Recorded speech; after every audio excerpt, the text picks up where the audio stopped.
আসসালামু আলাইকুম। আজকে ছেলে মিশন চলে গেল, সে রেডি হচ্ছে, বোনের সাথে কথা বলছে।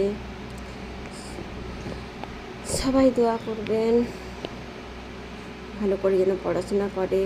আর আব্বু রেডি হয়ে গেছে, আনিকা একটা করে ব্যাগ বাইরে বের করছে। আনিকা সব ব্যাগগুনা আস্তে আস্তে করে বাইরে বের করে দিচ্ছে।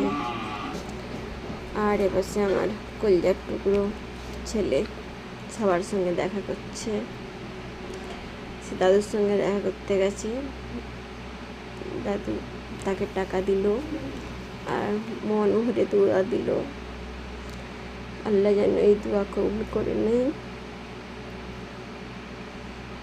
সবাই আপনারাও দোয়া করবেন, ছেলে যেন মানুষের মতো মানুষ হয়। অনেক আদর কষ্ট, একটা মাত্র ছেলে, তাকেও আমরা মিশনে পাঠিয়ে দিয়েছি ভালো করে মানুষ হওয়ার জন্য। প্রত্যেকবারে যেমন জামা ধরে আমি কান্না করি, সেরকমই কান্না করছিলাম, জামা ধরে ঘুমিয়ে পড়েছি।